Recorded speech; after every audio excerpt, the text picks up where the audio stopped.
Salut tout le monde. Est-ce que vous êtes en forme ce matin? Je me fais une petite transition. Comment je fais pour apparaître à l'image, dis-moi? Je t'ai montré tout à l'heure. Principal. Ah. Salut. Alors, comment vous allez ce matin? Est-ce que le micro il est pas un peu bas pour moi là? Tu peux couper ça là, ça sert à rien. Alors attendez, je coupe quelque chose qui ne sert à rien. Voilà, nous sommes bien. Le micro est face à moi. Salut tout le monde. Je suis un peu bleue, est-ce que c'est une impression parce que j'ai mes lunettes peut-être? Non, je sais pas, je suis un peu bleue. Peut-être parce que j'ai l'écran qui est allumé juste à côté. Salut tout le monde, est-ce que vous êtes en forme? J'ai mon petit kéfir pour m'accompagner. Il est plus très frais, plus aussi pétillant que ce matin, mais je me le suis servi il y a à peu près 2 heures, hein, donc c'est un peu normal.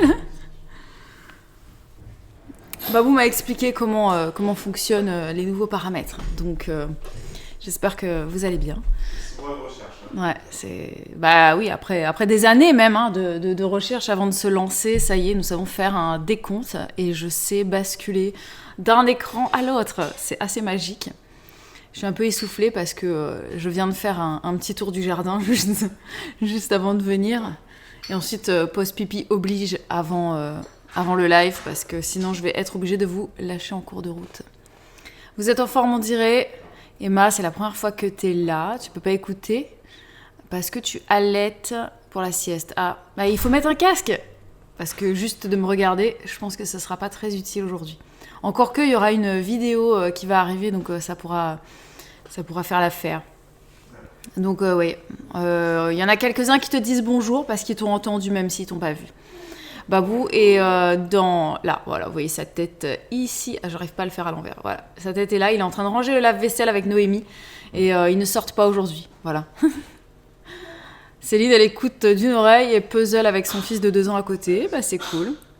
En tout cas, moi ça va très bien, voilà, je suis de bonne humeur parce qu'il fait beau, et quand il fait beau, je vais bien, voilà. Vous allez au jardin, voilà, oui c'est ça.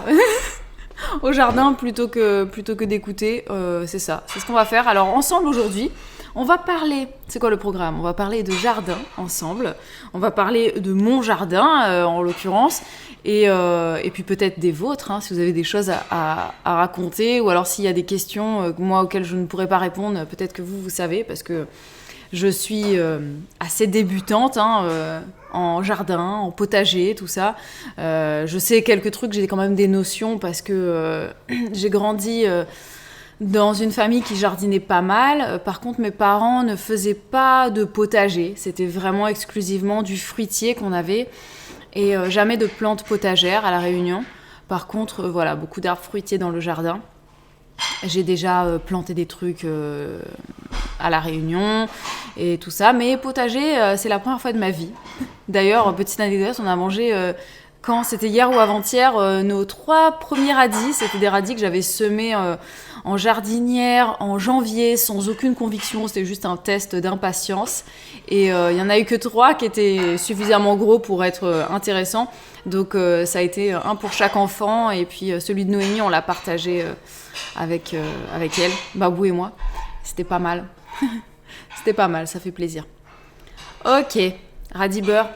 Ouais, non, moi c'est plutôt radis seul, voilà. Ou alors avec un petit peu de, je fais une petite sauce au yaourt, c'est sympa.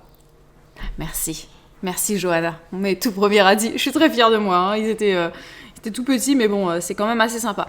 Ok, alors je vais vous dire comment ça fonctionne aujourd'hui. Vous allez voir apparaître une image juste ici, voilà. Je vous souhaite la bienvenue dans la route que je fais tous les jours pour aller au jardin. Donc ce qu'on va faire, c'est que au fur et à mesure de la vidéo, du live, on va de temps en temps observer un peu mon jardin, que je vous décrive certaines choses. Si vous avez des questions, bien évidemment, on va y répondre ensemble au fur et à mesure. Donc là, comment je fais pour enlever le son? Est-ce qu'ils entendent le son? Ah Babou? Non, t'as décoché le truc, c'est bon. Ah, le fait que j'ai décoché en bas, ah mais il faut que je éteigne mes... Voilà, parce que ça sert à rien le son vu que j'ai pas parlé dans ma vidéo de base. Hein. Mais bon, retour à nos moutons. Alors ça, c'est la route que je fais quand je visite mon jardin. Donc là, en fait, c'est quand je sors de ma véranda. J'ai cette vue-là. Donc n'ayez pas le mal de mer, je sais pas comment le faire au ralenti. Donc ça, c'est un massif qui ne ressemble à rien de base. J'ai retiré pas mal de choses. C'était pas très beau. Et en fait, je sais pas si vous le voyez, je vais essayer d'avancer un petit peu. Je pense qu'on le voit là. Il y a un arbre au fond. Enfin, c'est pas vraiment un arbre, hein. C'est un... Voilà, vous voyez, il y a beaucoup de lierre. Il y a un espèce de truc là avec du lierre qui grimpe dessus. J'aime pas du tout le lierre. Et vous voyez qu'au pied, j'ai mis beaucoup de paille. En fait, c'est parce que j'ai retiré tout le lierre qui était en train d'envahir par là. Merci Whitman de nous rejoindre. Et en fait, dans cet endroit-là, ce que j'ai fait, c'est que j'ai mis plein de bulbes. Voilà, j'ai mis plein de bulbes de fleurs à la place il y avait un lierre qui était en train d'envahir tout. Et je me suis dit que c'était pas ce que je voulais. Parce que si tu laisses le lierre, c'est pas un problème, mais t'auras que du lierre. Et moi, je voulais pas que du lierre. Parce qu'en fait, ce parterre que vous avez vu, donc, c'est-à-dire absolument toute la zone qui est là, je vais à terme en faire une zone semi-potagère où il y aura des légumes d'hiver, des légumes perpétuels. Je vois bien, je sais pas, moi par exemple un artichaut par ici, ou pourquoi pas une rhubarbe, du chou de Banton, des choses comme ça. Mais ça va pas être tout de suite. Là pour l'instant c'est des bulbes, voilà, ce sera des fleurs essentiellement. Donc voilà. N'hésitez pas si vous avez des questions, hein, parce que moi je zappe, mais s'il y a quelque chose, voilà. Donc dans les barquettes en fait qui sont par terre, c'est rien, c'est des petits pois. Enfin c'est rien, c'est des petits pois.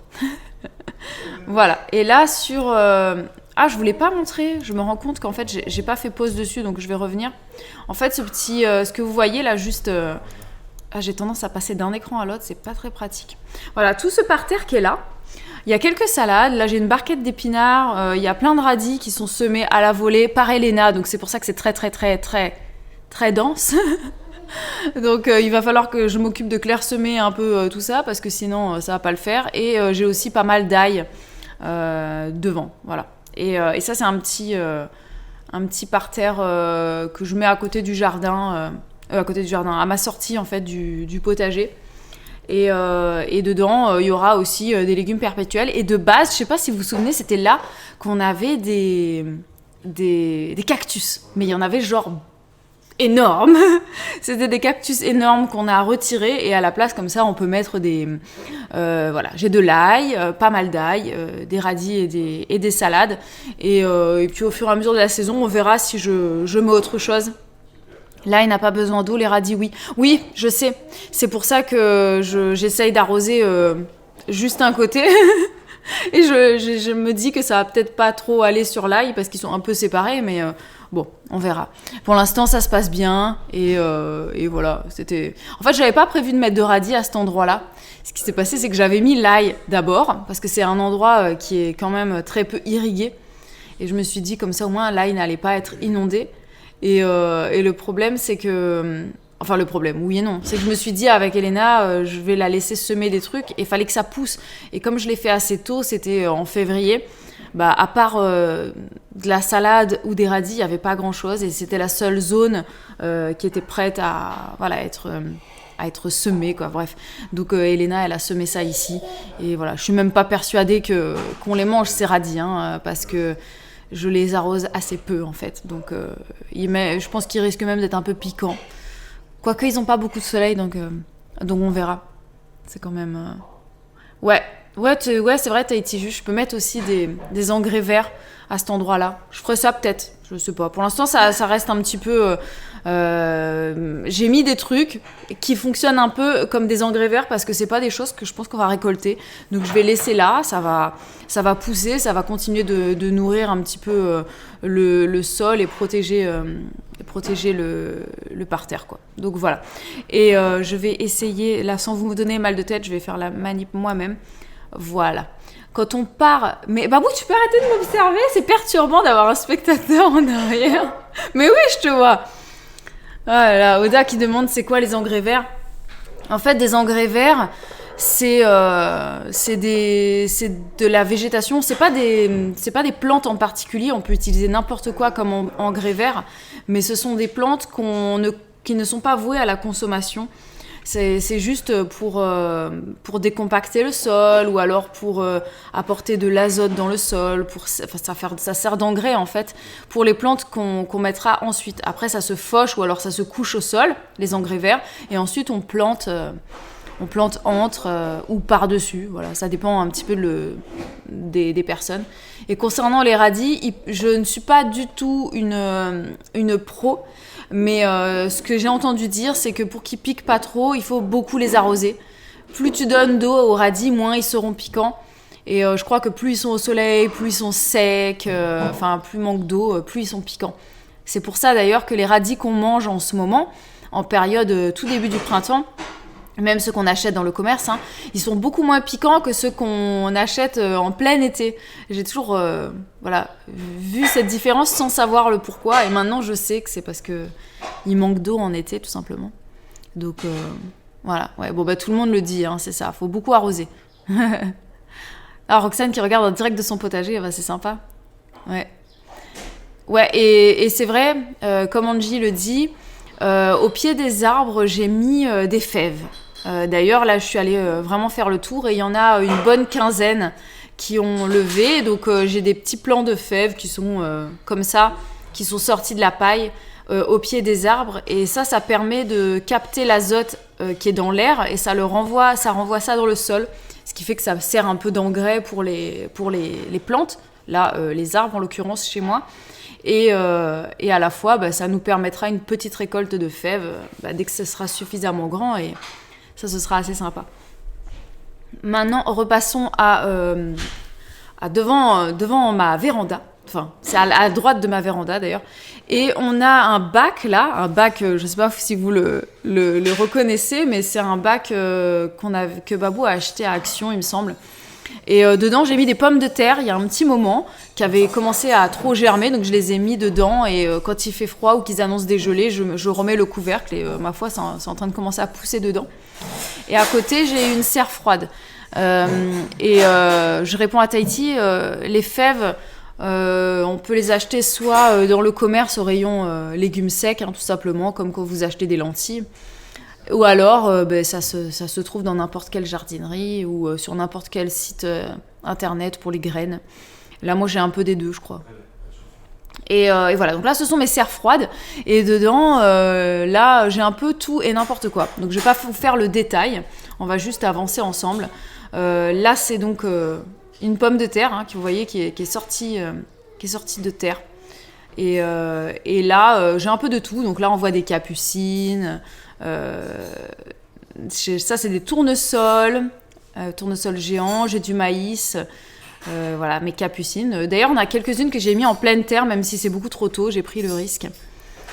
Et celles du supermarché, t'inquiète pas, les graines, ce sont les mêmes. Elles vont pousser aussi bien que n'importe quoi.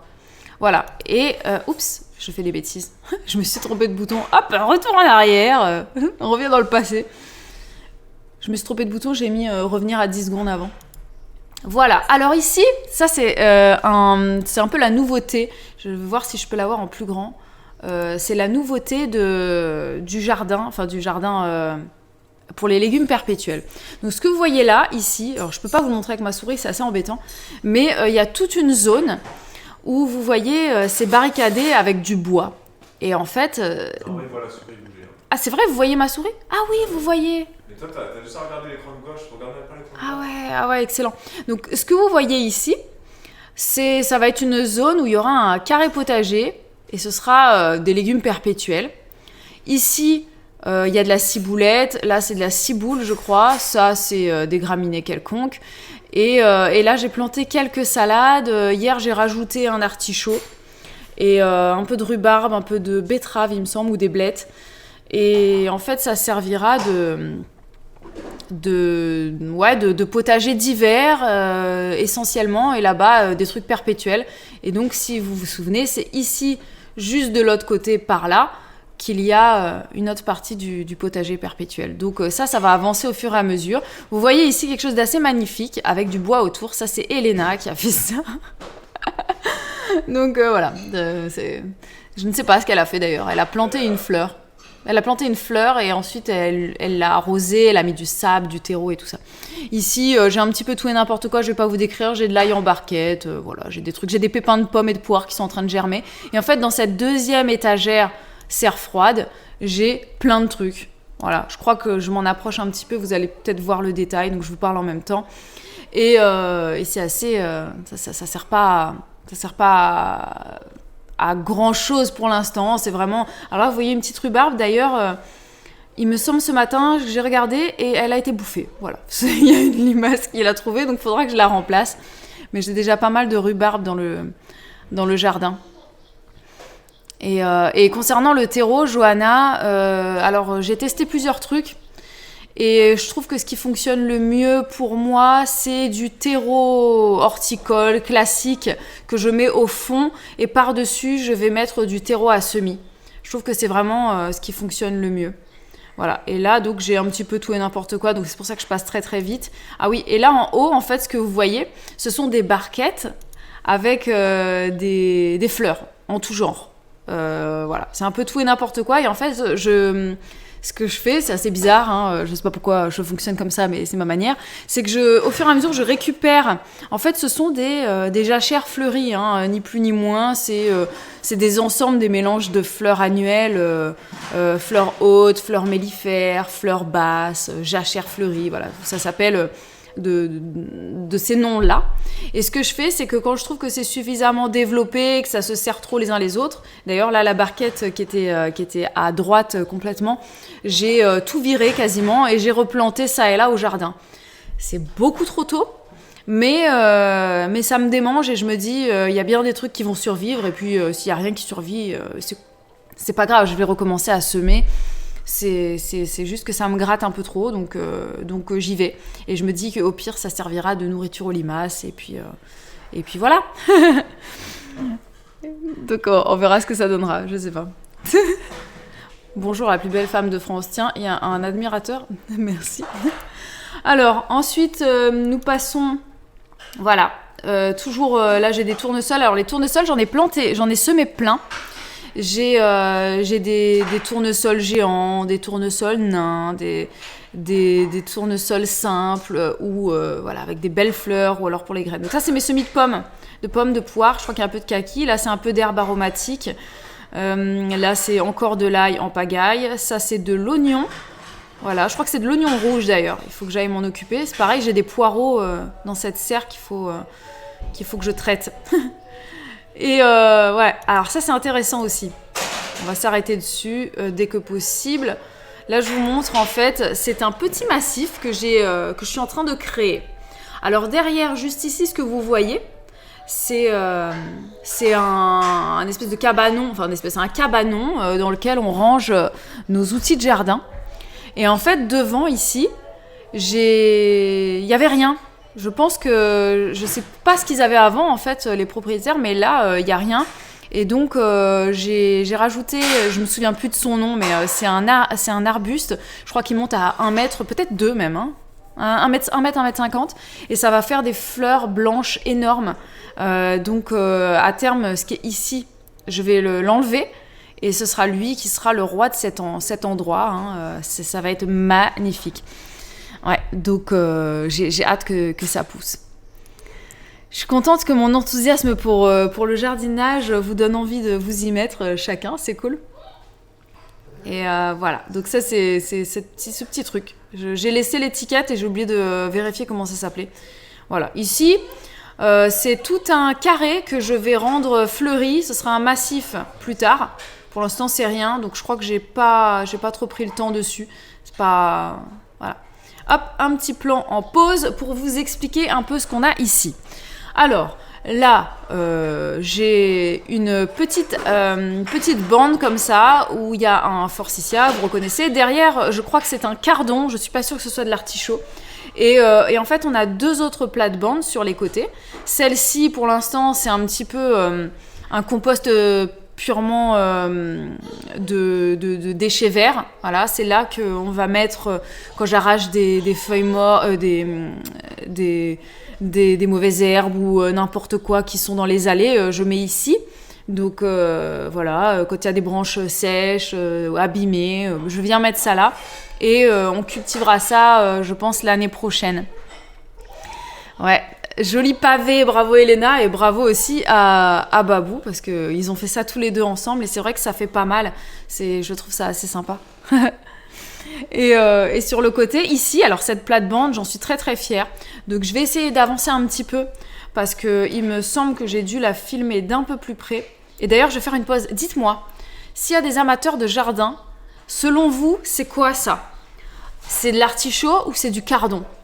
Parce que il y en a pas à La Réunion et donc je ne sais pas. Et pour moi, ça ressemble beaucoup à du cardon plus qu'à de l'artichaut. Et donc je ne sais pas. Parce que franchement, ça se ressemble énormément. Hein. Vous mettez un pied d'artichaut à côté d'un pied de cardon. C'est quoi du cardon ?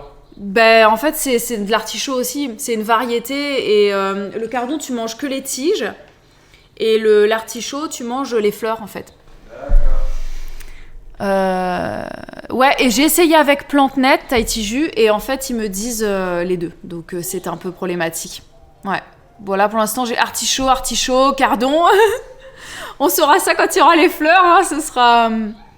Voilà, bon ben voilà, pour l'instant on est à 50-50, tout le monde pense que c'est soit de l'artichaut, soit du cardon. Mais oui, effectivement, comme dit Manguina, je sais que l'artichaut on peut manger les tiges, et il me semble que les cardons on peut manger les fleurs aussi, c'est juste que c'est moins intéressant parce que le cardon a des fleurs qui sont beaucoup plus petites, et je crois que l'artichaut, il a été sélectionné pour... L'artichaut a été sélectionné pour les fleurs qui sont beaucoup plus grosses, alors que le cardon a été sélectionné pour ses tiges qui sont plus épaisses. Voilà. Donc, on verra bien. On verra bien, je vous dirai quand ça aura un peu plus... quand ça aura fleuri, hein, tout simplement. Et là, je vais m'avancer sur le petit parterre que j'ai fait. J'essaye de retourner au début. Ok. Hop, on y retourne. Voilà. Alors, donc là, c'est le petit parterre que je suis en train d'arranger. Donc là, j'ai de la rhubarbe. Que j'ai trouvé dans le jardin, que j'ai décalé, que j'ai multiplié. J'ai mis pas mal de salades et ici en fait ce sont toute une ligne de fruits rouges. Enfin visiblement, hein, sauf si j'y vois pas clair, hein, mais pour moi c'est les fruits rouges depuis le début. Et là maintenant que je vois les feuilles, pour moi, je veux dire, je suis sûre à 99,9% que ce sont des fruits rouges. J'aurais tendance à dire cassis ou groseille, donc on verra bien. Et autour j'ai mis un peu de bourrache, j'ai mis des salades. Il y a pas mal de salades. Alors Angie me dit que les artichauts ça monte plus haut. Donc oui, c'est fort possible que ce soit pas de l'artichaut. Hein. Moi quand je l'ai vu, de premier abord, je me suis dit c'est de l'artichaut. Et mes parents pareil. Et en fait, au fur et à mesure que je le regarde et que je l'observe et que j'ai découvert surtout que le cardon existe, je me suis dit que en fait c'est du cardon.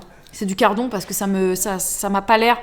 L'artichaut, effectivement, a une tenue plus érigée, comme ça, alors que là, le cardon, ça part en touffe, un peu comme de la rhubarbe. Donc, je me dis, ça doit être effectivement du cardon, donc on verra bien. Et j'ai aussi mis une fève dans mon petit parterre. Je vais revenir vite fait sur mes petits fruits rouges, pour voir s'il y a des connaisseurs, là, pour me dire s'il s'agit bien de fruits rouges. Et vous allez me dire ce que vous pensez que c'est comme fruits rouges. Parce que on ne sait pas. Nous ne savons pas vraiment. Alors, ici, vous voyez ma rhubarbe. Voilà. Enfin, je suis presque sûre que c'est de la rhubarbe. Parce que c'était dans le jardin. En fait, ce qui s'est passé avec cette rhubarbe, d'ailleurs, petite histoire, parce que c'est assez comique. On vient de s'installer, en fait, ici. Et les propriétaires d'avant avaient toute une partie qui était potagère. Et comme on est arrivé dans la maison fin décembre... Et le jardin était en sommeil. Ce qui fait qu'il y a plein de plantes qui n'étaient pas encore là et qui sont apparues au fur et à mesure. Donc ce sont des surprises qu'on découvre.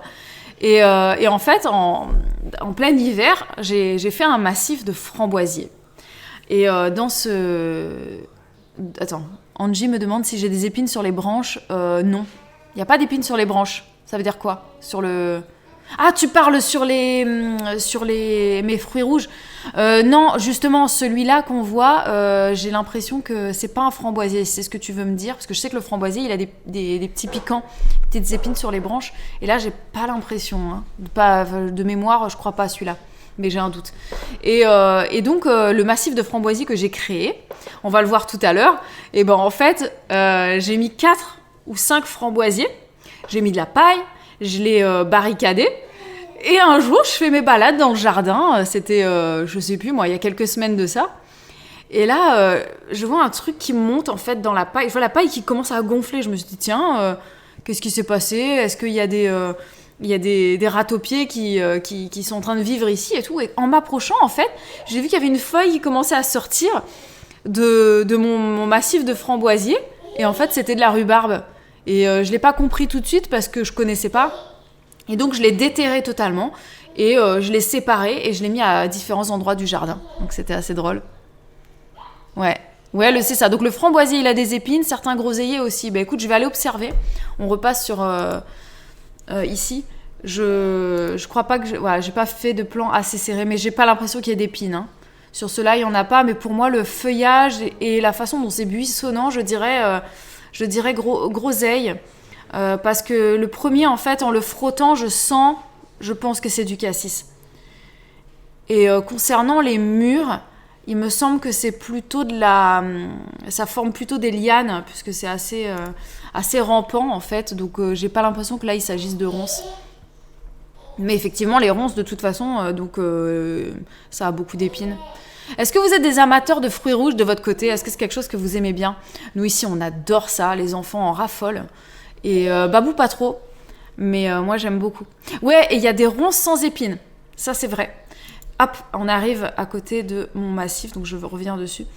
Les ronces, ça existe sans épines, et j'en ai planté d'ailleurs. J'ai planté une ronce sans épines.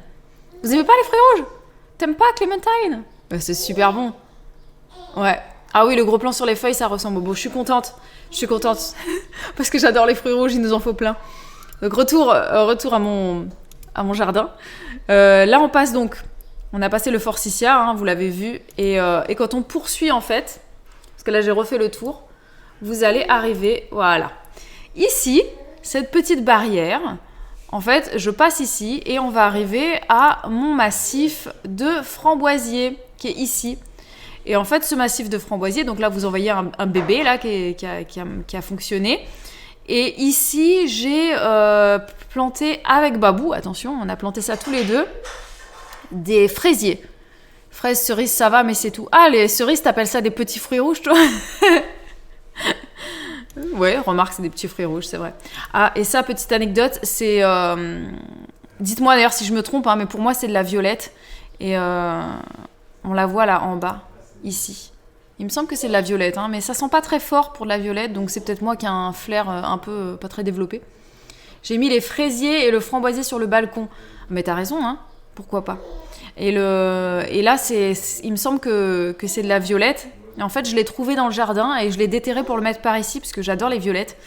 Donc voilà, et même si c'est pas de la violette, si c'est des pensées sauvages, j'aime tout autant. Donc, Vous avez mis des fraisiers remontants. On a des fraisiers remontants et non remontants. Les framboisiers, c'est pareil, on a les deux.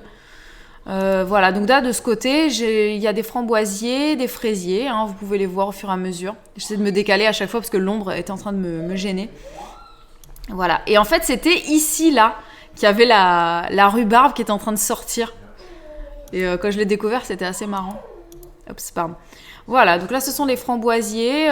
Lui, je croyais qu'il était mort, qu'il ne partirait jamais. Et en fait, il commence à bourgeonner. Alors, fais attention, par contre, les remontants, c'est top. Ça pousse toujours tous les ans, mais à bien délimiter, sinon ça envahit. Oui, ouais, je sais, c'est ce qu'on m'a dit. Donc, je ferai un travail de nettoyage des framboisiers tous les ans. Ça va être un travail assez intense, hein, surtout qu'il y en aura de plus en plus chaque année. Mais voilà, on s'est dit, on verra ce que ça donne. Hein. Au pire, ça me fera des plans que je donnerai à droite à gauche. Et là, celui-là, vous me dites si je me trompe, mais pour moi, c'est un framboisier aussi. Et je l'ai trouvé à un autre endroit du jardin. Donc, je l'ai planté, je l'ai arraché et je l'ai replanté ici en pleine terre. Donc, j'ai supprimé mon groseillier. Il est trop piquant. C'était dangereux pour ma fille. Ok, bah écoute, je note que les groseilliers sont très, très piquants. Je ferai attention. Alors, petit dilemme, tu pailles avant ou après la sortie de terre? Alors, ça dépend des... Ça dépend des plantes. Généralement, alors je ne suis pas, je suis pas encore très très pro là-dedans, mais en fait, pour l'instant, ce que je fais, c'est quand je dois semer en pleine terre, j'enlève la paille, ou mon paillage, peu importe ce que c'est, du foin ou n'importe quoi, de la tonte, j'enlève, je sème, et ensuite, quand ça a suffisamment levé, je remets un peu de paillis autour. Et puis sinon, pour les trucs qui sont déjà suffisamment grands, je vais faire un trou et au milieu de la paille, en fait. Voilà, c'est comme ça que je fonctionne. Et là, pour les framboisiers, de mémoire, j'ai mis la paille après, je crois. Et après, j'ai mis un bâton pour noter à quel endroit j'avais mis le framboisier, parce qu'on ne le voyait pas dépasser de la paille. Tu peux mettre l'équivalent d'un brin de paille en épaisseur. Oui, c'est vrai, je le fais. Vous allez le voir tout à l'heure. C'est ce que j'ai fait aussi. Mais je le fais pas partout, je teste. Parce que y a des trucs que je sais, les limaces en sont plus friands. Donc je me dis, on verra bien. Parce qu'il y a des trucs, je sais que si je laisse la paille, je retrouve régulièrement des limaces. Je commence à en avoir chez moi. Et le problème, c'est que voilà, s'ils bouffent tout, c'est pas très drôle. Donc il y a des endroits je laisse, il y a des endroits j'enlève. Voilà. J'ai des groseilles rouges, il n'y a pas de piquant. D'accord. Bon, il y en a qui disent que les groseilliers, ils piquent. Il y en a qui disent que ça ne pique pas. Je vous dirai sur les miens, parce que j'en ai quelques-uns. J'ai 2 pieds de groseilles. Je les ai filmés, d'ailleurs. Et effectivement, il n'y a pas de piquant, donc je sais pas. On verra. Alors, je reviens à... Alors, je vous montre pas toujours parce que j'ai filmé, mon Dieu, mais c'est horrible. Ça te donne le mal de mer. Donc là, en fait, je me suis retrouvée, là, je suis dos à au petit parterre de framboisiers que vous avez vu tout à l'heure. Et le tronc que vous voyez, alors attention, le tronc que vous voyez là, c'est un noyer. C'est un noyer, je sais pas quel âge il a, mais il est assez énorme. Il donne déjà des noix. Voilà. Alors, qui me dit que la mirabelle, c'est plein de pics? C'est vrai, j'ai un pied de mirabelle. On verra. Et en fait, le pot que vous voyez ici, c'est de la menthe que j'ai repiquée. Et la menthe, moi, je préfère la laisser en pot parce que c'est assez envahissant. Donc, il y a des endroits où ça me gêne pas, où je la mettrai en pleine terre. Mais ici, en l'occurrence, non. Et donc, je sais qu'il y a plein de gens qui disent que c'est déconseillé de planter sous un noyer parce que il dégage de la juglone par ses racines, surtout. Et que c'est assez nocif pour pas mal de plantes. Et comme je suis quelqu'un d'assez... comment dire? Je dirais pas que je suis têtue, mais je suis un peu comme saint Thomas, je crois qu'à ce que je vois. Donc, je me suis dit, voilà, on va essayer. Alors, Oda qui me dit, le proprio avant elle était un fan de jardin. Est-ce qu'il a pas fait de fusion bizarre? Ah oui, avec son pied de mirabelle, ouais, c'est possible. Et donc, voilà. Alors ici, ce que vous avez, j'essaie de vous embarquer dans le truc. Ah oui, là, c'est une vue. En fait, vous voyez, quand je tourne le dos à mes framboisiers, là, en fait, vous avez une vue totale, globale, sur la grande partie de notre futur potager. Et ici, j'ai pas d'image de avant, mais ça a énormément changé depuis qu'on est là, en fait. Et en fait, tout devant ici, j'ai fait un espèce d'arc de cercle où j'ai planté des émeraucales. Il me semble que c'est des émeraucales, d'ailleurs. J'ai mis un peu de géranium rosane. Là, il me semble que c'est un Nandina domestica que j'avais déjà dans le jardin, que j'ai été récupérer un rejet pour le planter ici. Et j'ai créé donc ce massif ici, où tout en bordure, en fait, je vais mettre des plantes potagères. Donc là, on a enfin, je vais vous le montrer au fur et à mesure. Ici aussi, ça va être une petite bande potagère. Et voilà. Il paraît que la juglone, c'est quelque chose qui ne plaît pas. Voilà. Donc Roxane me dit qu'elle a fait le paillage feuille de noyer et ça n'a pas fonctionné. Je vous donnerai des nouvelles. Voilà, je vous donnerai des nouvelles. Ici, je ne vais pas pailler avec les feuilles de noyer parce que, bon, déjà, ils ont le sol du noyer, donc on va essayer de pas abuser. Et par là, c'était pas le coin des poneys, en fait. C'était Une partie ici, suivez bien ce que je fais avec ma souris, hein. Cette partie ici, en fait tout le fond, en fait ça s'arrête ici je pense. C'était leur ancien potager, voilà, qui était pas très grand en fait, hein, ils faisaient ça. Tout ce qui est là-bas vert, hein, tout ce côté-là, c'était là qui étaient les poneys. Et tout ce que vous... En fait, ici, c'était pas du tout exploité. Là, hein. Tout là, il n'y avait rien, il n'y avait que de la terre. Et tout ce qui est à droite du noyer jusque par là, c'était une volière immense. Voilà. Donc la terre ici est hyper compacte, hyper tassée. Sous le noyer, c'était pareil. Donc j'ai greliné, j'ai essayé de faire quelque chose. On verra. Donc on verra. On verra ce que ça va donner, je sais pas trop. Et voilà, donc alors la petite visite ici, pour vous expliquer un petit peu comment j'ai fait, il y a des fraisiers qui sont tout autour. Au milieu, c'est que des fleurs. Et en fait, en bordure, ce sont tous les fraisiers. Vous voyez, ça fait un arc de cercle comme ça, avec un angle droit. Voilà, bon, voilà, je me suis amusée pour tester si ça fonctionne. Donc comme ça, il y a des fraisiers qui sont ici, il y a des fraisiers qui sont à un autre endroit et ça va me permettre de comparer pour voir si ça fonctionne bien ou moins bien. On verra. Donc voilà, les petits fraisiers qui sont là. On a des salades aussi qui sont un petit peu entre les fraisiers. Par là, on en voit. J'ai semé, tout ça, c'est des radis qui sont semés par là. J'ai des fèves derrière. Voilà, donc ça, ce sont des radis. Je crois que c'est des variétés diverses, hein. Et là, c'est des fèves, des petits pois. J'ai semé aussi un peu de capucine. Enfin, j'ai planté une capucine par là. Et j'ai mis une corde, vous voyez, pour que ensuite les fèves, j'essaierai de les suspendre par là. Voilà. Donc, mais merci. Et là, c'est des arroches. Je n'ai aucune idée de ce que c'est que les arroches, hein, mais j'en ai semé. Et là, j'ai des épinards. Voilà.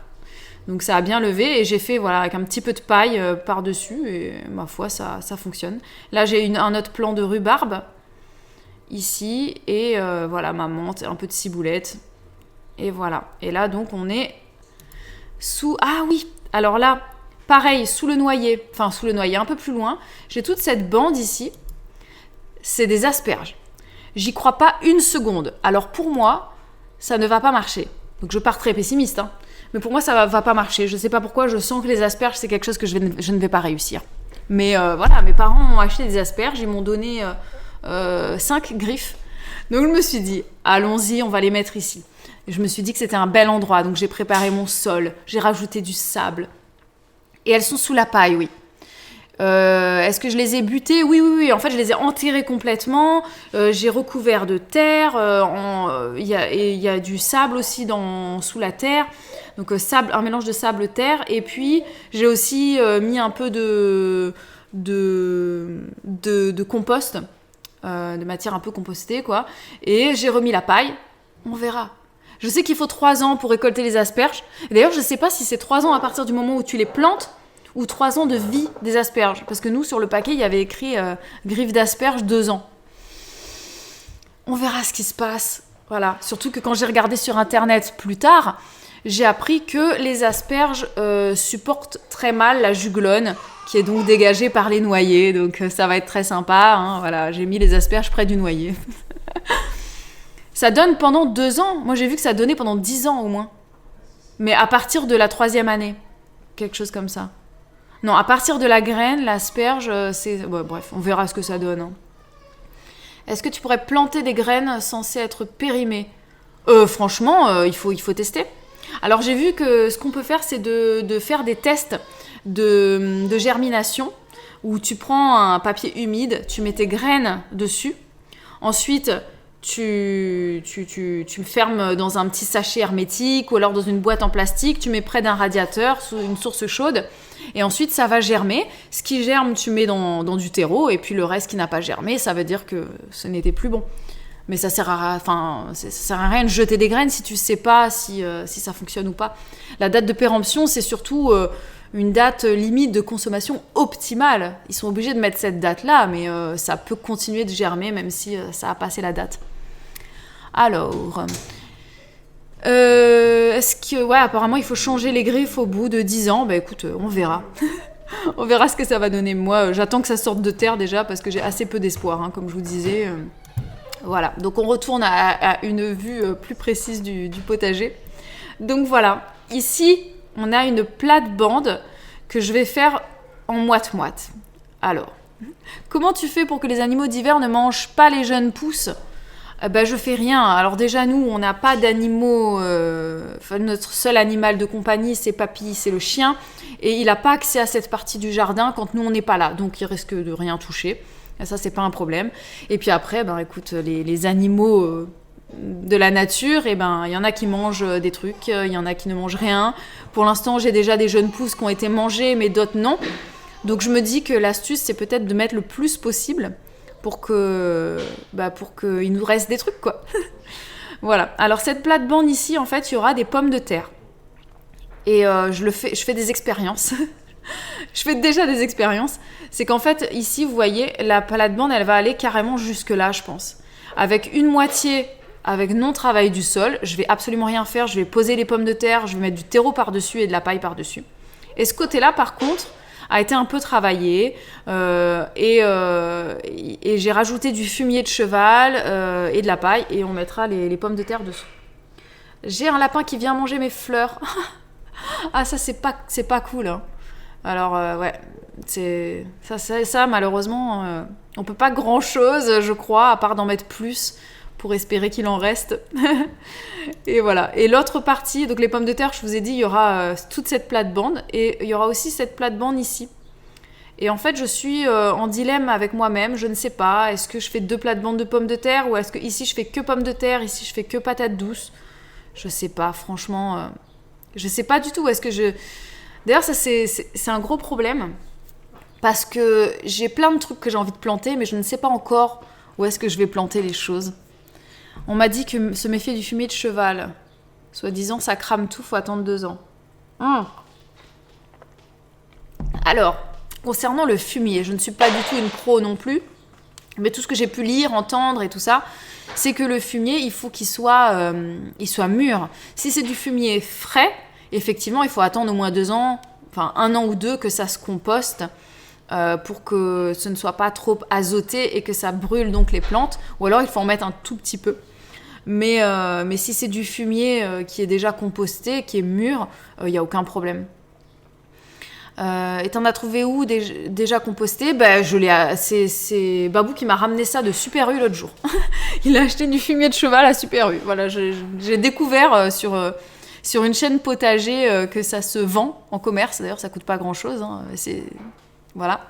Et c'est assez pratique, hein, cela dit. Donc, voilà. Vous me faites marrer avec vos histoires de lapins qui me mangent.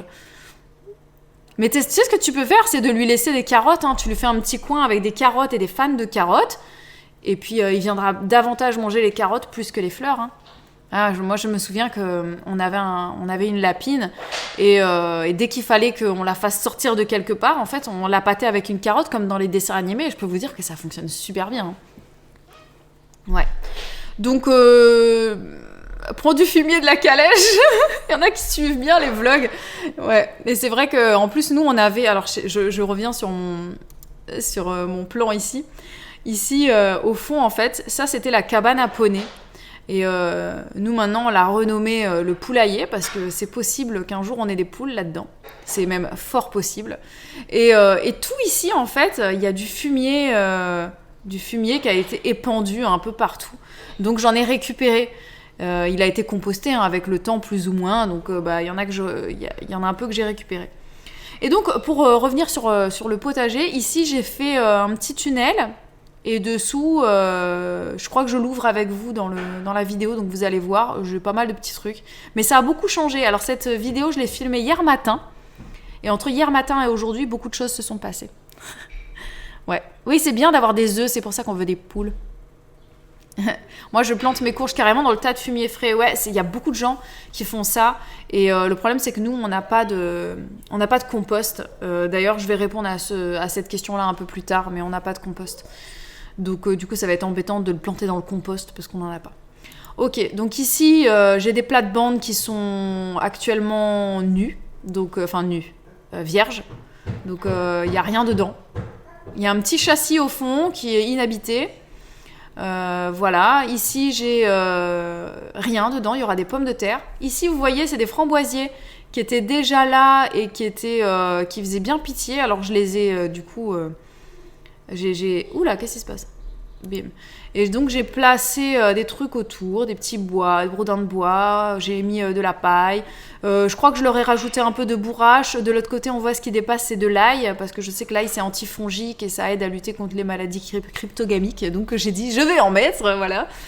Ici, j'ai protégé un petit Nandina, un bébé Nandina domestica. Je trouve ça très très beau. Je l'ai mis ici et je l'ai protégé parce que je sais pas si c'est Babou ou si c'est les enfants, mais quelqu'un l'avait écrasé. Donc voilà, je l'ai protégé.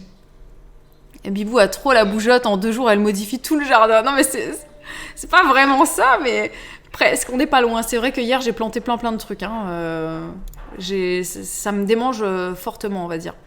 Donc voilà, là, vous voyez les petits framboisiers qui sont assez prometteurs.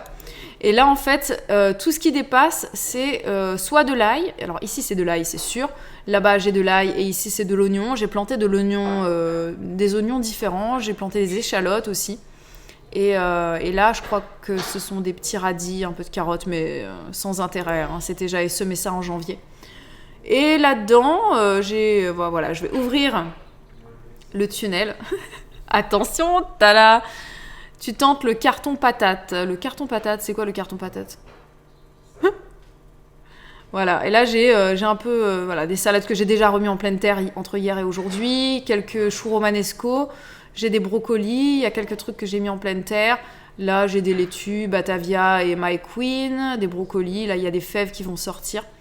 Et là je vais me baisser dans mes souvenirs. Non, je me baisse pas, si oui, je vais me baisser pour vous montrer au fond. Alors ça c'est de l'oignon. Ou de l'échalote même. Et là-bas, j'ai de l'ail qui dépasse. Voilà. Donc voilà, vous voyez, j'en ai plein. Hein. Oignon, ail, mais j'ai l'impression que j'en ai blindé le jardin. J'en ai un petit peu partout. Et j'ai cru voir des cartons sur le côté. Oui, alors on a des cartons un peu ça et là. C'est parce que parfois, on l'utilise pour mettre à la base de nouvelles planches de culture. On les met dessous et ensuite, par-dessus, on met du terreau, du fumier ou de la paille et puis on laisse agir, quoi. Et concernant l'ail, oui, j'ai de l'ail rose et il me semble que j'ai un peu d'ail blanc aussi. J'ai de l'ail violet. C'est pas de l'ail rose, c'est de l'ail violet que j'ai. Bref, je ne sais pas trop ce que j'ai en fait. Mais on verra bien quand ça aura poussé. En tout cas, il y en a un peu partout. Hein. J'en ai mis vraiment, mais je crois que de l'ail, on en a sur toutes les plates-bandes. Je suis en train de regarder en même temps la vidéo. J'en ai sur toutes les plates-bandes. Et donc là, il y a une autre plate-bande que j'avais recouvert de tonte fraîche. Et j'ai planté des laitues. Donc là, il y a des laitues. En fait, c'est un mesclin. Et au fur et à mesure, je les enlève. Et elles sont... Voilà. Donc là, je crois que je pars faire un tour de ce côté-là. C'est absolument inutile. Donc je vais vous épargner le mal de mer. Et voilà, donc dans toutes ces plates-bandes, pour l'instant, il n'y a pas grand-chose. Il y a quelques fèves qui sont le long de la clôture et qui ont levé. Je vous les filme vite fait, donc je vous les montrer quand même. Hein. Ça se récolte quand l'ail? Alors je crois que c'est au cours de l'été, quand le feuillage est totalement sec. Corrigez-moi si je dis des bêtises. Hein. Et voilà, et là je vous montre, j'ai des fèves qui sont sorties de terre. Je les avais complètement oubliées et en fait un jour je dis ah bah tiens voilà c'est sorti, bah écoute quelle bonne surprise. De l'autre côté aussi j'en ai une qui est sortie de terre, voilà, une ou deux. Donc c'est plutôt bon signe hein, parce que moi je m'étais dit que ça avait pourri dans le sol parce que j'ai une terre qui est assez lourde par endroits. Les salades, tu les as semées à la volée ou tu les fais tes semis en pot? Alors concernant mes semis de salade, je vais vous dire comment je fonctionne moi. Alors, j'ai regardé beaucoup de vidéos, donc il y a plein de gens qui font différemment.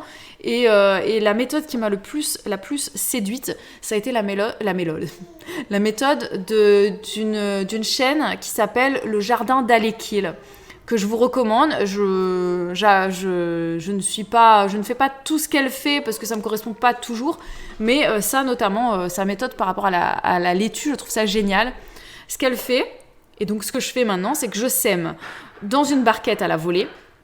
Une fois que c'est suffisamment grand, je les repique dans des godets individuels et ensuite je les mets au jardin. Comme ça, j'en ai toujours Dès qu'il y a une laitue qui est bouffée par des limaces, hop, j'en remets une autre. Et j'en ai toujours comme ça. Et ça m'arrive aussi de les prendre directement dans la barquette et de les mettre en pleine terre. Mais voilà, c'est comme ça que ça fonctionne. Comme ça, j'en ai toujours qui sont en attente, en fait, pour les remettre en pleine terre. Et juste à côté du potager, on a une plate-bande ici, que vous voyez. J'ai fait toute une plate-bande comme ça qui fait je sais pas combien de long, hein, c'est assez grand. Et là, vous la voyez, c'est une ronce qui monte comme ça, et c'est de la mûre framboise. Donc voilà, et j'ai mis de l'ail au pied. Voilà, ici j'ai de l'ail. Et hop, il n'y a rien tout ça. Et hop, de l'autre côté, il y a une ronce sans épines avec de l'ail au pied, encore une fois. Voilà.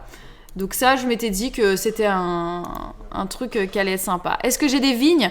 Patience, Marine, on va venir à mes vignes. C'est assez marrant. Qu'est-ce qu'on peut planter avec les tomates déjà ? L'année dernière, j'avais rien mis avec. Ce que je vais faire, je sais qu'on peut faire plein d'associations, mais ce que je vais faire pour ma part cette année, ma première année de potager, je vais faire un plant de tomates pour un plant d'œillet d'Inde, pour un plant de basilic. Voilà. Je sais que c'est une association qui fonctionne très bien, je l'ai vue à plusieurs reprises et c'est ce que je vais faire. Je vais faire vraiment une plate-bande, toute ma plate-bande de tomates. D'ailleurs, on va bientôt arriver à la plate-bande de tomates qui sera... j'aurai plusieurs endroits du jardin où il y aura des tomates, mais un endroit précis où il y aura que ça, ce sera tomates, basilic, œillet d'Inde. Voilà, ce sera l'association de l'année. As-tu une solution contre les mouchettes qui vont sur les plantes intérieures ? Mon Dieu, mais aucune. Hein. Franchement, on en parlera dans quelques années. Je sais qu'il y a des gens qui conseillent de mettre un maximum de plantes aromatiques ou d'ail parce que ça éloigne, vu que ça a des fortes odeurs, ça éloigne les insectes. Et concernant tout ce qui est mouches du poireau et des différents choux, généralement, ce que j'ai pu trouver comme information, c'est que c'est pas mal de les mettre en association, comme les navets, hein, avec de l'absinthe. Voilà, il paraît que les feuilles d'absinthe au pied, c'est quelque chose qui aide. Donc, je viens de comprendre pourquoi tu avais fait une infusion d'ortie. Mais oui, mais en plus, je l'ai dit, je l'ai tagué dans le truc. C'est pour ça que j'ai fait l'infusion d'ortie. Je vous en donnerai des nouvelles plus tard, hein, parce que je ne sais pas. Ici, c'est la menthe pour les infusions. Oui, non, mais moi, l'infusion d'ortie, c'était pour la boire. C'était pas pour la boire, c'était pour mes plantes, pour le coup. Donc, je reviens vite. Hop. Hop, pause. Alors, revenons à l'autre côté du jardin. Alors ça, c'est la deuxième partie du jardin. Pour éloigner les abeilles, mais pourquoi tu veux éloigner les abeilles ? Les abeilles, c'est génial. C'est ce qui va permettre d'avoir des légumes. Moi, je cherche pas à les éloigner, au contraire, je les attire.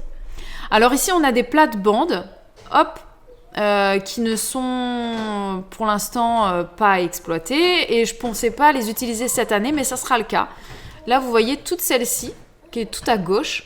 En fait, dedans, il y aura des tomates, basilic et œillet d'Inde. Et on va faire avec Babou une structure, en fait, pour les accrocher. Donc on verra ce que ça donne. Ici, j'ai un demi-châssis inexploité et je ne sais pas ce que je vais en faire, ça se trouve rien.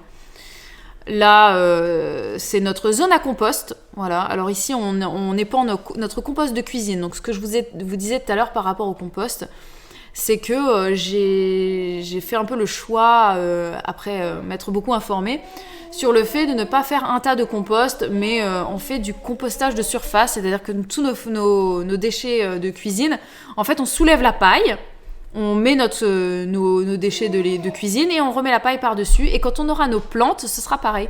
Donc là, pour l'instant, on met ça ici. Dès qu'on aura fait toute la longueur, on va passer là, puis là, enfin voilà. C'est comme ça qu'on va fonctionner. Et toute cette clôture ici, elle va être recouverte de petits pois, de fèves, de pois mange-tout et des choses comme ça. Donc on verra si ça fonctionne bien, mais j'en ai mis, je sais pas si je l'ai filmé, mais en fait j'en ai mis tout là, il y en a plein. Ici j'ai planté plein de petits pois. Et là en fait c'est toute la zone future forêt fruitière. Voilà, on a le saule qui est ici. Et puis là, vous voyez, ça c'est un pied de nachi, il est en fleurs. Et puis là, on a tous nos arbres fruitiers. Voilà. Et puis, je sais pas si je vais jusqu'au bout, Mais si, en fait, voilà. Alors tout ça, ce sont nos arbres fruitiers. Il y en a quand même pas mal. Et toute la zone qui est au fond, je vais essayer d'avancer un petit peu parce qu'il me semble que je le filme. Hop, voilà.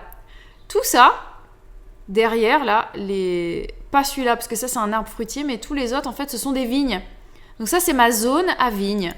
Et je sais pas encore combien on a de mètres carrés. Ça, c'est un secret. Je vous laisse estimer. Et là, on a des vignes donc, qui sont au fond. Et en fait, ça a été une très, très, très, très, très longue réflexion de ma part. C'est à savoir où est-ce qu'on allait mettre les raisins. Parce qu'on a un terrain qui est extrêmement hydromorphe. Donc, il est grand, il est beau, voilà. Mais en hiver, ça retient énormément l'eau. Et il n'y a que 2 endroits où c'est relativement correct, en fait, en hiver. C'est cette zone-là. Voilà, je pense que c'est parce qu'il y a une petite côte. Et d'ailleurs, si je dois vous décrire un petit peu mieux même, en fait, ici, ça monte légèrement. Donc ici, on est au sec, plus ou moins. Là, en bas, en contrebas, en fait, il y a tout un fossé qui fait tout le tour là. Et donc, l'eau s'évacue de cette manière. Et c'est un endroit où c'est assez sec, sinon l'hiver. Et pareil pour le potager, il est quand même assez au sec. Donc ça, c'est assez bien. Je bois une petite gorgée, je m'assèche. Et donc, je me suis dit, je peux pas mettre les vignes dans le potager parce que j'ai pas suffisamment de place. Je vais réserver ça au reste. Donc, je me suis dit, on va mettre les vignes là. On va mettre on va faire un petit peu comme dans les vignobles en fait. On va tirer des ficelles. On va voilà faire des petites structures comme ça. Et ensuite, au fur et à mesure, on va faire des boutures et on en mettra à d'autres endroits du jardin. Mais là, au moins, je me dis, voilà. Éloigne un peu les vignes car ça attire les guêpes et les frelons. Bah écoute, les vignes elles sont à l'opposé de la maison donc c'est parfait. C'est parfait, comme ça au moins on en est loin. Mais des fils solides car c'est lourd. Ah oui, non mais on va mettre du fil de fer, hein, on va pas mettre un fil mou. Donc voilà, ce sera comme ça par ici. Il me semble qu'on a pris 7 variétés différentes. Donc voilà, j'espère que ça va fonctionner. Pour l'instant, ça n'a pas bourgeonné. D'ailleurs, si vous êtes connaisseur, est-ce que vous pouvez me dire c'est à partir de quel mois de l'année que les vignes, ça bourgeonne? Parce que j'en ai aucune idée. Alors, conseil pour les vignes, mettre des sachets sur les grappes avant que les guêpes arrivent pour éviter qu'elles se fassent manger. Ah ouais, d'accord. Bah écoute, on va tester ça sur peut-être certaines vignes, comme ça on verra ce qui fonctionne le mieux chez nous. Les sachets spéciaux, d'accord, bah écoute, je vais me renseigner. Mais je suis pas sûre que les vignes, nous, elles nous donnent cette année parce qu'elles sont assez bébés. C'est en mai que ça bourgeonne. Yes. Parce que je m'étais dit, mon Dieu, ça va pas bourgeonner encore, j'ai pas réussi à les planter, c'est mort. Moi, ça, c'était mon plus gros stress quand j'ai planté tout, parce que quand tu plantes en hiver ou en automne, mais tu sais pas quand est-ce que tu vas avoir des bourgeons, donc tu sais pas si ça a pris ou si ça a pas pris, c'est très long d'attendre. Chez nous, ça bourgeonne début avril en Seine-et-Marne. Bah écoute, moi je vous dirais, pour l'instant ça n'a pas bourgeonné, donc j'espère que ça a pris, hein, ça me rendrait très triste. Parce que à 3 ans avant la première récolte, ok, ça marche. Non, parce que moi je suis vraiment, mais j'aime trop les raisins, et en tout cas pour l'instant, tout ce que j'ai planté, bah j'ai l'impression que ça a pris. Tout a bourgeonné, hein, donc bon, pour l'instant on a un bon taux de réussite, donc je croise les doigts pour le raisin. Voilà, donc là je vous ramène du côté du... Il faut compter, à compter de l'apparition de la fleur, il faut compter 100 jours pour le raisin. Ok, écoute, on verra bien.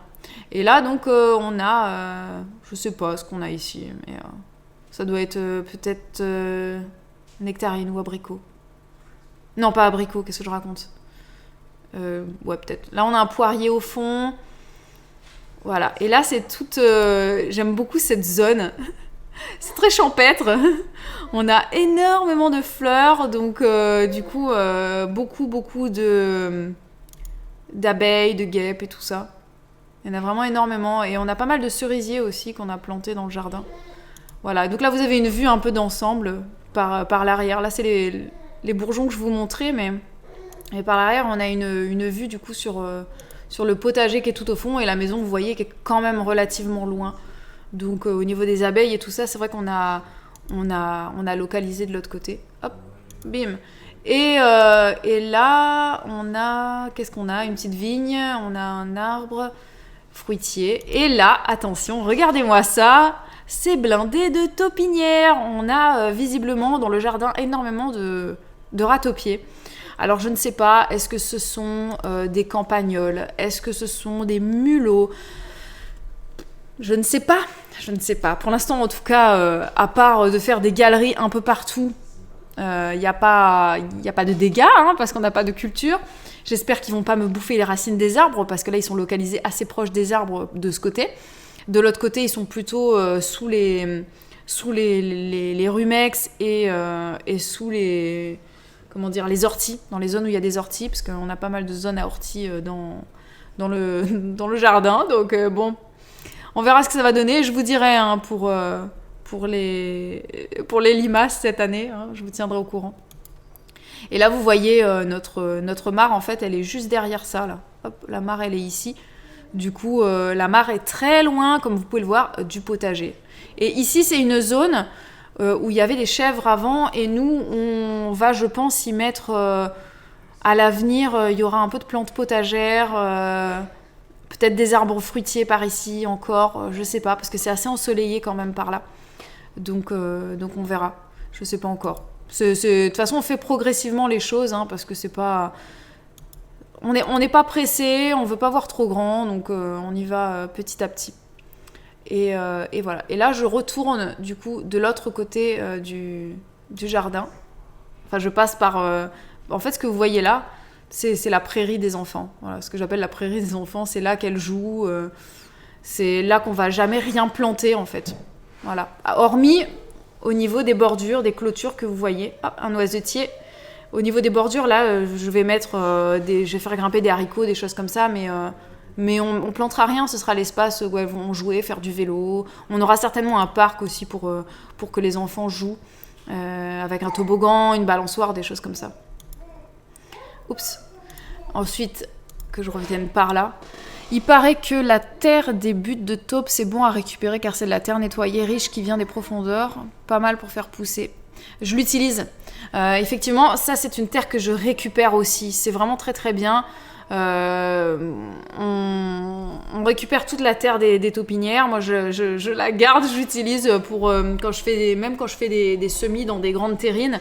Je mets ça au fond, hop, par-dessus, je remets un peu de terreau à semis. Mais oui, c'est vrai qu'effectivement, on a un grand terrain et il y a beaucoup de potentiel et c'est vraiment ce qui nous a plu hein, pour nous. C'est ce qu'on recherchait. Donc, il va beaucoup changer ce jardin. Hein. Là, pour l'instant, il n'y a rien. Il n'y a rien par rapport à tout ce qu'on veut faire. Voilà, ça va être génial. Et là, de ce côté, donc, c'est un petit massif qu'on a juste en face de la véranda, pas trop loin du potager d'ailleurs. J'ai planté du cassis. Donc là, c'est du cassis qu'on voit de ce côté-là. Ici, c'est du kiwi. Et de l'autre côté, il y a un autre cassis qui est un peu plus grand par là. Et c'est deux variétés différentes. Voilà, et c'est un petit massif qui va évoluer avec le temps. Et là, vous voyez, je reviens en fait par l'autre côté, vers la maison. Là, ici, j'ai mis 2 pieds de groseille. Et c'est 2 variétés différentes. Et je me suis demandé si ça allait pousser ou pas. Parce que, en fait, celui-là, il me semblait mort, mais la tige est encore toute tendre. Donc, je me dis, c'est peut-être juste pas encore bourgeonné. Là, on a un bel olivier. Et ici, j'ai mis un plant de casseille. Donc, c'est un mélange cassis-groseille. Et là, c'est là qu'on met notre compost. Alors, vous voyez donc la véranda qui est derrière. Là, on a toute une plate-bande. À droite, c'est inexploité. Je pense qu'on mettra peut-être des tomates cet été. Comme ça fera un peu d'ombre dans la maison, en plus de la tonnelle qu'on a. Et là, c'est notre brouette à compost. Et en fait, cette brouette, on la vide sous la paille. Ensuite, on remet la paille. Et c'est notre façon de faire. Donc ça, c'est l'espace à brouette. Et de l'autre côté, c'est des fraisiers. Essentiellement des fraisiers et de plusieurs variétés, remontant, non remontant. Et le maïs marine, j'en ai semé et je pense qu'on en plantera, oui. C'est pas encore le moment, je crois que c'est en avril qu'on peut commencer à les planter en pleine terre sans être sûr. Et là, ce sont mes semis intérieurs que je fais prendre le soleil tous les jours. Je sais pas si c'est français ce que j'ai dit. Auquel je fais... Ouais. C'est du compost en plein air. Bah oui et non, parce que c'est... Là, vous voyez mes 2 pauvres tulipes. J'en ai que 2 ici. C'est triste. Et au milieu, il y a un arbuste qui va être absolument magnifique. Je me souviens plus de son nom. Mais que j'ai mis là. Juste de ce côté-là, j'ai mis un saule pourpre. Ça va être très très beau aussi. Là derrière, on a un pommier aussi que j'ai planté. Je sais plus exactement où. Mais c'est assez sympa. C'était du bambou qu'on avait en jardinière. Oui, mais pas... C'est pas foufou quoi. Hein. Je le trouve pas terrible. Et donc là, vous voyez le saule ici. Mince. Ah, pause. Retour. Je fais des bêtises. Voilà, donc le saule qui crée une très très grosse zone d'ombre. Et donc là, ça n'a rien à voir avec le jardin, mais un peu en fait. C'est que toute cette zone d'ombre, en fait, bah, c'est là que je pense qu'on passera le plus clair de notre temps en été. Donc très certainement qu'au fond ici, on y mettra un parc de jeux pour les enfants. Et puis en avant ici, on mettra nos transats. On va profiter. C'est peut-être ici qu'on mettra une petite piscine pour les enfants, les petites piscines d'appoint là. Et voilà, et je pense qu'on s'éclatera comme ça. Tu sors déjà tes semis de tomates? Bah oui, tous les jours. Tous les jours, franchement, dès qu'il y a du soleil, je les mets dehors. De ce que j'ai pu entendre, c'est que les tomates, tout comme n'importe quelle plante gélive, ne supportent pas des températures inférieures à 5 degrés. Mais en fait, au-delà, il n'y a aucun problème, on peut les mettre dehors. Et surtout s'il y a un peu de soleil, parce que ça les aide à ne pas filer, à devenir plus robuste, et en plus elles profitent d'apprendre à supporter le soleil qui tape sur leur feuillage, alors que si on les laisse toujours protégées à la maison, bah, dès le mois de mai, quand on va les sortir pour la première fois dehors et qu'elles vont se prendre le gros soleil de mai sur la tronche, ça risque de leur faire du mal, alors que là elles seront déjà assez costauds et habituées. Donc voilà, merci, je vais les sortir après le live. Ah ouais, non franchement, n'hésite pas. Dès qu'il y a un peu de soleil, faut y aller. Et dès que ça vient de germer, faut vraiment pas hésiter. En fait, les tomates, elles ont besoin d'obscurité et de chaleur jusqu'à la germination. Et puis après, faut les mettre dehors. Bon, après, faut pas oublier de les rentrer la nuit, parce que si on a des températures qui descendent en dessous de 5 degrés, là par contre, ça va leur faire du mal. Moi, j'ai peur de rater les semis, du coup, j'achète des plants faits déjà. Mais tu perds rien à essayer.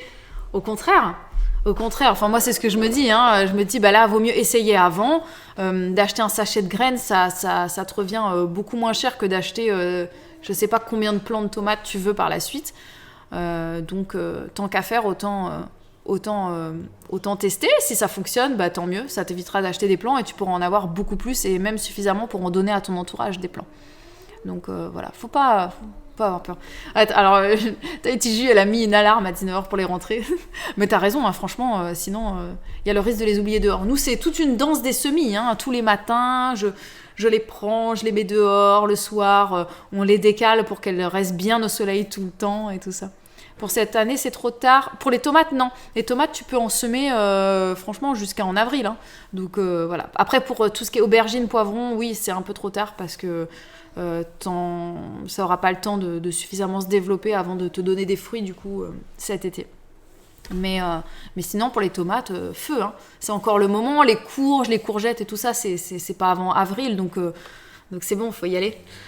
Voilà, donc je vais vite fait ouvrir il est déjà 11h10. Franchement, si vous avez des questions, allez-y, parce que je pense que je vais bientôt mettre fin à ce live. Babou, est-ce que tu sais où est-ce qu'il est le fichier que tu m'as préparé avec les questions? Parce que il est sur le bureau. Parce que j'ai un fichier avec des questions qu'on avait noté des lives et à droite, live jardin. Bim, il est là. Je vais le basculer sur l'écran d'à côté. Ah mais ça va, il n'y a pas un tas de questions, c'est bon, on va pouvoir le faire. J'ai des trous dans la pelouse. Ou rien faire, ça ne pousse pas. Alors les trous, ça dépend si tu as des trous dans la pelouse, est-ce que c'est des trous enfin c'est des trous qui sont dus à quoi? Parce que si ça ne pousse pas, peut-être que tu peux rajouter du terreau pour enrichir l'endroit et ensuite ça va pousser dedans, ou alors sinon tu mets un arbre, ou alors tu mets un pot de fleurs énorme avec une plante dedans. Que conseilles-tu comme aide de séparation entre voisins? J'ai juste un grillage, j'aimerais faire pousser un truc dessus. J'avais pensé à du lierre. mais t'es pas fan, je crois. Alors déjà, si moi je suis pas fan, ça veut pas dire que vous ne devez pas être fan, hein. Vous pouvez apprécier sans problème le lierre, hein. Moi, le lierre, d'ailleurs, j'en ai à plein d'endroits que je ne vais pas retirer, hein, au niveau des haies. Ça me dérange pas que ce soit sur des arbres qui sont sur les haies. C'est juste que je veux pas que ce soit vers l'intérieur du jardin. Mais comme haies qui poussent vite, franchement, il y a rien qui pousse suffisamment vite pour te séparer du voisin en une nuit, quoi, hein, même en une semaine ou deux. Donc dans ce cas-là, je pense que le plus rapide, c'est de mettre un canis, par exemple. Ça fonctionne direct, en attendant que tu aies autre chose qui pousse. Et ça, comme ça te laisse la réflexion de ce que tu as envie de mettre comme haie. Comme ça, tu peux peut-être profiter de réfléchir à quelque chose qui soit à la fois occultant et à la fois, pourquoi pas, fructifiant et nourricier, quoi. Ça pourrait être sympa. Alors, sur un tout petit balcon, on peut mettre quoi comme légumes ? Sur un petit balcon, tu peux mettre des tomates sans problème. Tu peux mettre des tomates en pot, ça fonctionne très bien. Je pense que tu peux mettre n'importe quel plant, en fait. À partir du moment où c'est en pot, c'est contenu et ça va se développer en fonction du gabarit du truc, quoi. Je crois que tu peux même faire des pommes de terre en tours. Il y a des gens qui font des tours à pommes de terre. Tu tapes tours à pommes de terre sur internet, tu vas trouver plein de trucs. C'est pas le plus productif, mais ça fonctionne très bien. Alors, plus de questions, mais tu m'as trop motivée pour mon potager cette année. J'en suis ravie, moi je suis méga motivée, donc ça va être très très sympa. La cave non chauffée la nuit, c'est trop froid pour les semis, je suppose, ou à côté de la chaudière. Ça dépend combien il fait dans la cave. Tant qu'il fait pas moins de 5 degrés, c'est bon. Quand on repique les semis de tomates, il faut bien les planter jusqu'à quasiment les premières feuilles. Oui, c'est mieux. Voilà, tu plantes carrément jusqu'au cotylédon, donc les deux toutes petites feuilles du début. Comme ça rattrape si un semis a légèrement filé. Mais je crois que tu peux pas le faire avec tout ça. Par exemple, un semis de salade qui a filé, c'est mort. Voilà. Et puis les choux, c'est pareil. Tu peux pas vraiment le faire. Mais tout ce qui est solanacé, donc tout ce qui est tomates, poivrons, aubergines, tout ça, de ce que j'ai entendu en tout cas, ça fonctionne très bien parce que ça se bouture facilement et ça crée des racines sur toute la longueur de la tige. Donc tu peux bien planter en pleine terre. Les courgettes sont juste plus petites en pot. Oui, certainement d'ailleurs, ouais. Et puis après, tu peux toi aussi choisir d'enlever des fleurs pour que tu aies moins de courgettes et qu'elles soient donc un peu plus grosses dans un pot. Voilà. La chaîne Permaculture Agroécologie a une playlist pour les petits espaces. C'est vrai, j'avais vu qu'elle avait fait ça. J'avais pas regardé cette playlist parce que ça me concernait pas pour le coup. Pour une fois, ça y est, je peux dire que je peux mettre ce que je veux dans mon jardin. Ça, c'est absolument génial. Je rêvais de ce jour, vraiment. Donc voilà. Mon homme a laissé tomber l'idée du bananier. S'il n'y a pas de banane, oui, moi c'est ce que je me dis aussi. Mais je crois qu'il y a des bananiers qui peuvent donner des bananes sur nos territoires. Donc faut se renseigner sur les variétés. Parce que je sais pas trop, hein, mais si ça peut se faire, pourquoi pas. Voilà, écoutez, je pense que j'ai tout dit, hein. J'ai répondu un petit peu à toutes vos questions, il me semble, hein. Je pense pas avoir raté quelque chose. En tout cas, j'espère que ça vous motive à planter un peu plus de choses. Et n'hésitez pas à planter de la verdure et surtout que là, on a quand même des étés qui sont de plus en plus difficiles et de plus en plus chauds. Donc je vous invite à planter au moins un arbre dans votre jardin si vous avez suffisamment d'espace. Un arbre pour vous créer une zone d'ombre, ça peut être absolument génial, quoi. Et Tahiti qui me demande si on mettra la vidéo de jardin dans les vlogs. Non, elle sera pas en intégralité dans le vlog. Il y aura des petits passages certainement, mais elle y sera pas. Donc voilà, si vous avez des questions par rapport à cette vidéo, des choses que j'ai pas dites sur le terrain ou quoi. Mais en fait, je vous ai pas tout filmé. Je vous ai filmé que la grande partie qui est cultivée. Mais il y a une autre partie du jardin, en fait, tout l'avant de la maison, côté mare, que j'ai pas filmé volontairement parce que il y a rien de cultivé pour le moment. C'est juste ornemental. Et donc ce sera pas ça, pour l'instant ça n'a pas d'intérêt que je vous le filme maintenant. Quand un jour ce sera cultivé, quand on y mettra des arbres fruitiers ou d'autres choses, c'est toute la partie que j'ai là en fait, et on filmera à ce moment-là. Mais là pour l'instant il y a rien à, en fait c'est pas nous qui avons fait cette partie là. Donc je sais pas trop ce qu'il y a véritablement.